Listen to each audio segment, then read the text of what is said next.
राजधानी दिल्ली में हुए धमाके की जांच अब एनआईए के जिम्मे है। केंद्रीय गृह मंत्री की हाई लेवल मीटिंग के बाद जांच और तेज कर दी गई है। इस पूरे मामले को लेकर राजनीतिक जगत से अलग अलग प्रतिक्रियाओं का दौर जारी है। मामले में हरियाणा सरकार में मंत्रियों के बयान सामने आया है।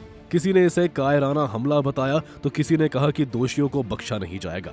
दिल्ली में लाल किले के पास हुए ब्लास्ट को लेकर हरियाणा के कैबिनेट मंत्री अनिल विज ने कहा कि ये बहुत दुखद और गंभीर घटना है। उन्होंने कहा कि सभी जांच एजेंसियां इस मामले में काम कर रही है और जल्द ही तथ्य सामने आ जाएंगे। विज ने कहा कि ये घटना कैसे और क्यों हुई, इसके पीछे कौन है, इसकी जांच तेजी से जारी है। नहीं, बहुत बड़ी दुर्घटना है। सारी एजेंसियां पूरी तरह से उसकी जांच कर रही हैं। अभी तथ्य सामने आने हैं। वहीं हरियाणा के खेल राज्य मंत्री गौरव गौतम ने दिल्ली ब्लास्ट को कायराना हमला बताया। गौरव गौतम ने कहा कि देश के प्रधानमंत्री, सेना और पुलिस पर पूरा भरोसा है और इस घटना के पीछे जो भी लोग हैं वे ज्यादा समय तक बच नहीं पाएंगे। इससे पहले कैबिनेट मंत्री रणबीर गंगवा ने भी कहा कि अगर ब्लास्ट में इस्तेमाल हुई गाड़ी का कनेक्शन हरियाणा से है तो सरकार इस दिशा में गंभीरता से जांच कर रही है। दुखद घटना है और हमें इस देश के यशस्वी प्रधानमंत्री पर, इस देश की आर्मी पर, इस देश की पुलिस पर पूरा भरोसा है। कोई अगर हरकत कर जाता है तो बहुत दिन तक बच नहीं पाता।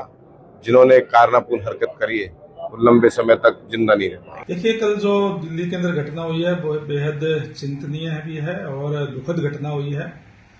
जो भी उसके अंदर जो लोग हताहत हुए हैं उनके और उनके परिवार के प्रति मेरी संवेदनाएं हैं।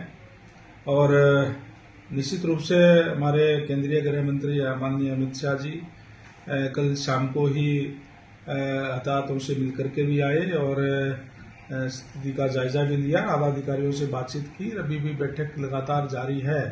निश्चित तौर पर आज मैं कह सकता हूं कि यह नया भारत है, मोदी जी का भारत है। इसके अंदर कहीं भी कोई आतंकवाद को जगह नहीं है। निश्चित तौर पर इस घटना के पीछे भी जो लोग हैं, जो भी कनेक्शन होंगे, उनके खिलाफ कड़ी कार्रवाई की जाएगी। हरियाणा सरकार में भी पूर्ण रूप से अलर्ट है इस घटना के बाद में और माननीय सीएम साहब ने कल ही सभी अधिकारियों को, हमारे सुरक्षा बलों को दिशा निर्देश दे दिए हैं। आम नागरिकों को कोई किसी प्रकार की चिंता करने की जरूरत नहीं है। हरियाणा सरकार पूर्ण रूप से इसके लिए अलर्ट है। यानी दिल्ली ब्लास्ट के बाद न सिर्फ राजधानी बल्कि हरियाणा समेत कई राज्यों की एजेंसियां सक्रिय हो गई है। जांच तेजी से आगे बढ़ रही है और जल्दी ही पूरी सच्चाई सामने आने की उम्मीद है। ब्यूरो रिपोर्ट, सूर्य समाचार।